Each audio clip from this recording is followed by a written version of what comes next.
Hello student, आज मैं अपनी इस वीडियो में chapter 6 the triangle and it's property के एक्सरसाइज 6.5 के आगे के क्वेश्चन कंटिन्यू कर रही हूँ। जैसे कि आपको क्वेश्चन 4 इसमें शो कर रही हूँ, which of the following can be the side of A right triangle. आपको यहाँ पर कुछ साइड से रखे और ये पूछा है क्या वो राइट ट्राइंगल की साइड है या नहीं। तो इसके लिए आपको एक थ्योरम मैंने बताई थी कि हाइपोटेन्स का स्क्वायर जो होता है वो बची भी जो दो साइड होती हैं उनके स्क्वायर के सम के बराबर होता है अगर वो राइट एंगल ट्राइंगल की साइड हैं।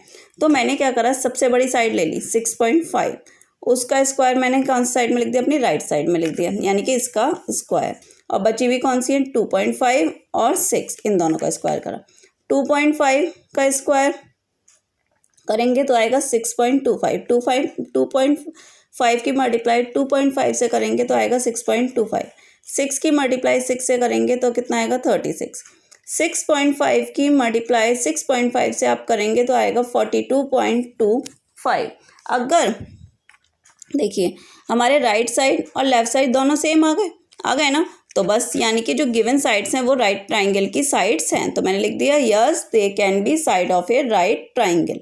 अब इसके बाद मैंने लिखा right angle be in front of side 6.5 centimetre. ये बात मैंने कैसे लिखी, क्योंकि मुझे ये बात कंफर्म पता है ना थ्योरम से कि जो सबसे बड़ी साइड होती है उसके जो सामने एंगल होता है वो 90 डिग्री होता है। इसलिए मुझे जब ये पता चल गई तो इसमें से कोई सी भी 2.5 हो सकती है। बेस मैंने बड़ा ले लिया, 6 ले लिया और ये 2.5 हो गया। इसलिए मैंने लिख दिया कि जो राइट एंगल बनेगा will be in front of 6.5 के सामने आएगा, राइट।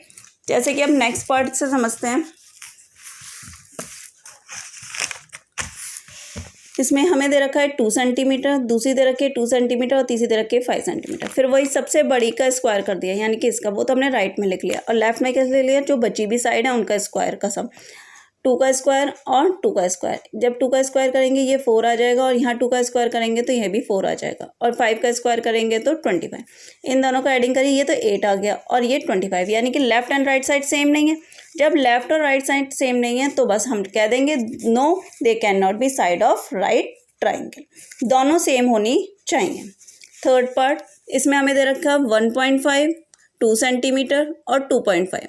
आप राइट साइड में लेंगे 2.5 का स्क्वायर क्योंकि सबसे बड़ी साइड है, और जो बची हुई है उनका स्क्वायर का सम हम लेफ्ट साइड में ले रहे हैं। 1.5 का स्क्वायर और 2 का स्क्वायर। जब हम 1.5 का स्क्वायर करते हैं तो वो आता है 2.25 और 2 का स्क्वायर करते हैं तो वो कितना हो गया 4 इक्वल टू, जब हम 2.5 का स्क्वायर करेंगे तो वो कितना हो जाएगा 6.25। स्क्वायर मीन्स होता है उस नंबर को उस नंबर से मल्टीप्लाई करना। इनका प्लस करा तो ये आया 6.25 जब हम इन दोनों को प्लस करेंगे, और ये एज इट इज़ कॉपी कर दिया। तो जब दोनों राइट और लेफ्ट बराबर आ गए, और आपको ये पता है जो बड़ी वाली साइड होती है उसके सामने ही राइट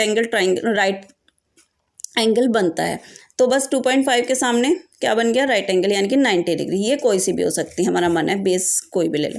तो मैंने लिख दिया yes they can be side of right triangle, right angle will be in front of the side of 2.5, क्योंकि सबसे बड़ी के सामने ही क्या बनता है, राइट ट्राइंगल बनता है, right angle, sorry right triangle निकल गया, ठीक है। अब हमारे पास नेक्स्ट क्वेश्चन है, angle Q and R of a triangle P Q R are 25। ये हमें फिगर दे रखी है, एक इस पे क्यू पे 25 डिग्री है और आर पे 65 डिग्री है। Right each of the following, which of the following is true. यहाँ पर 3 ऑप्शंस हैं, उसमें से आपको बताना है कि कौन सा जो है वो राइट है, मतलब कौन सा ऑप्शन राइट है। आपको एक एंगल सम प्रॉपर्टी मैंने आपको बताई थी, एंगल सम प्रॉपर्टी, इन सब का सम अगर 180 डिग्री के होता है ना, हम निकालते हैं तो हमें ये पता चल जाएगा ये है कितना। हमें पता है ट्राइंगल का सम कितना होता है, एक ट्राइंगल का सम 180 होता है, 2 पता है, हम तीसरा निकाल लें तो हमें ये पता चल जाएगा कि कौन सी जो साइड है वो राइट एंगल है, राइट एंगल की साइड है। तो हमने लिखा angle P plus angle Q plus angle R is equal to 180 degree, क्योंकि ये हमें एंगल सम प्रॉपर्टी से पता है इसका सम 180 होता है। एंगल पी अननोन है, एंगल क्यू 25 है, एंगल आर 65 है, is equal to 180। Angle P as it is copy, 25 और 65 को अगर हम प्लस करते हैं तो वो आ जाता है 90 डिग्री इक्वल टू 180 डिग्री। अब ये प्लस है तो दूसरी साइड में आके किस में हो गया माइनस, तो हमें एंगल पी कितना पता चल गया 90। जैसे ही हमें एंगल पी 90 डिग्री पता चल गया तो हमें पता है राइट एंगल के सामने जो होता है वो हाइपोटेन्स होता है, यानी कि क्यू आर का स्क्वायर बची भी दो साइड के सम के स्क्वायर के बराबर होता है। तो यानी कि क्यू आर का स्क्वायर, क्यू आर तो ये है और किसी में है नहीं है, तो क्यू आर का स्क्वायर हमें मिल गया, वो पी क्यू के स्क्वायर के और पी आर के या आर पी के स्क्वायर के बराबर होगा। तो इनमें से कौन सा ऑप्शन सही हो गया, सेकंड वाला। क्लियर है आपको। 90 के सामने जो होता है वो हाइपोटेन्स होता है, वो सबसे बड़ी साइड होती है, उसका स्क्वायर जो होता है वो बची भी दो साइड्स के स्क्वायर के सम के बराबर होता है। अब नेक्स्ट क्वेश्चन देखिए,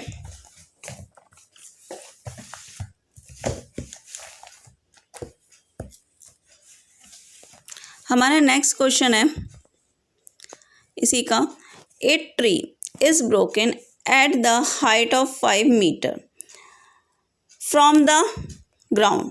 एक पेड़ है, जैसे कि ये पेड़ है, वो क्या हुआ, कुछ आंधी आई या कुछ भी आई, प्रॉब्लम हुई, वो टूट के गिर गया। ठीक है, वो 5 मीटर तक तो ऐसे ही खड़ा रहा, उसके ऊपर से नीचे गिरा, यहाँ तक खड़ा हुआ है और उसके बाद ऐसे करके नीचे गिर गया है। तो ट्री का ही पार्ट ना वो, लेकिन वो नीचे गिर गया। अब at a distance 12 centimetre of the base of the tree, tree के बेस से कितनी दूरी पे गिरा जाके, वो 12 सेंटीमीटर। ट्री ये है और उसके बेस से यहाँ पर गिरा, इन दोनों के बीच की दूरी कितनी है 12 सेंटीमीटर। आपको बताना है find the original height of tree, tree की हाइट क्या है। ये तो इतना तो खड़ा हुआ है, इतना गिर गया, यानी कि हमें ये पता करना है, अगर इसे और इसे प्लस कर दे, ये ट्री तो है इन दोनों का, ये गिरा हुआ पार्ट है, अगर इन दोनों को प्लस कर दें तो हमें ओरिजिनल हाइट पता चल जाएगी।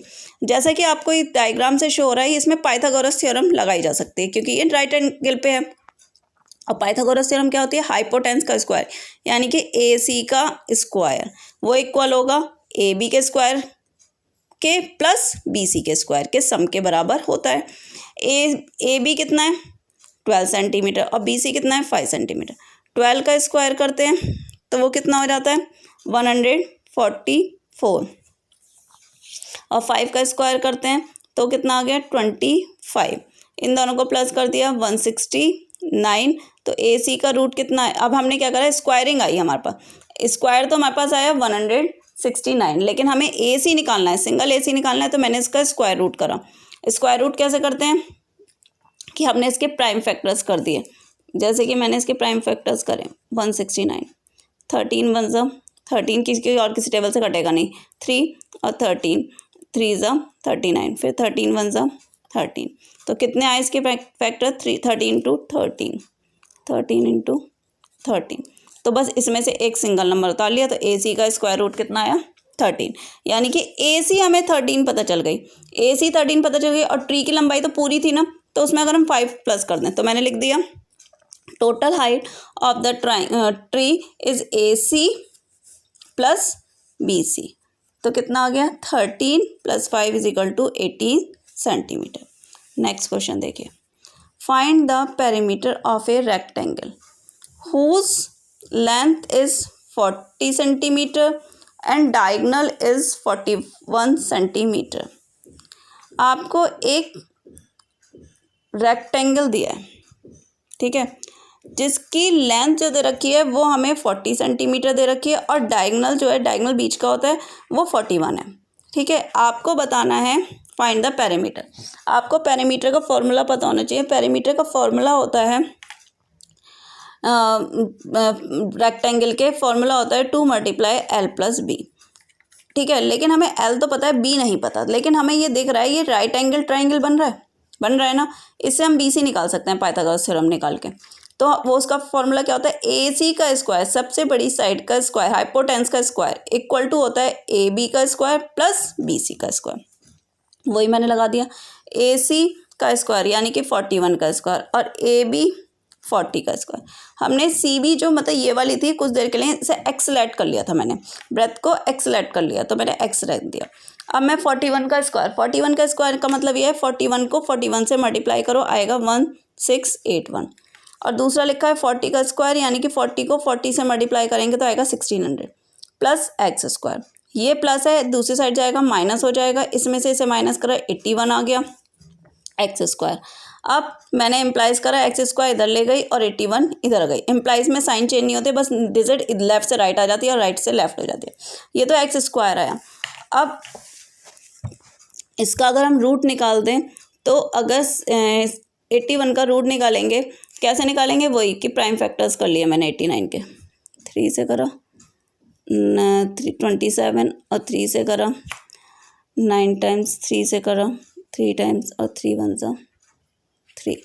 अब आप देखो इसके मैंने लिखे 3 into 3 into 3 into 3। Square root में क्या होता है कि 2 में से 1 निकालते हैं, 3 निकाला, 2 में से 1 निकाला, 3 निकाला और 3 3 ज़ा 9, वो मैंने ऐसे करके लिख दिया। अब पेरीमीटर ऑफ रेक्टेंगल का फॉर्मूला क्या होता है, 2 multiply L plus B. L आपको ऑलरेडी पता था कितना 40, बी हमने अभी निकाला है 9। इन दोनों को पहले ये ध्यान रखिएगा ब्रैकेट में पहले अंदर का सॉल्व करते हैं। 40 + 9 49, 2 की मल्टीप्लाई 49 से करेंगे तो कितना आएगा 98 सेंटीमीटर। तो हमें पता चल गया perimeter of rectangle is equal to 98 centimetre. Next question, the diagonals of a rhombus measure 16 centimetre and 30 centimetre, find its perimeter. हमें एक रोम्बस है, रोम्बस कैसा होता है, स्क्वायर जैसा ही होता है लगभग, उसके डायगोनल्स दे रखे हैं, ये 16 दे रखा है और ये हमने 30 दे रखा है। अब हमने क्या करा, और जो रोम्बस के डायगोनल्स होते हैं जो एक दूसरे को बाइसेक्ट करते हैं, बाइसेक्ट मीन्स बीच में से काटते हैं, तो वो जो वहाँ पर जो एंगल बनता है वो 90 डिग्री का बनता है। ठीक है, चारों तरफ चाहे इधर से ले लीजिए चाहे इधर से। तो हमें ये पूरा पता है और आपको पाइथागोरस थ्योरम लगा सकते हैं, लेकिन अगर या तो हमें ये वाली हाइट इतनी सी पता चल जाए या ये कोई भी इतना, तो हम क्या करें, हमें ये पता है AC जो है, AC पूरी है और हमें निकालनी है जैसे AO। तो AO ये बाइसेक्ट कर रही है यानी कि आधा कर रही है ना, अगर ये 30 है तो ये इतना पार्ट 15 हो गया, तो आधा मैंने कर दिया AC/2 लिख दिया, कितना आ गया 15 सेंटीमीटर। ऐसे ही BD का निकाला मैंने, BD का निकालने के लिए BD हमें गिवन है कितना 16, हमें निकालना है BO, तो हम क्या करेंगे 16 का आधा यानी कि BD/2 कितना आ गया 8।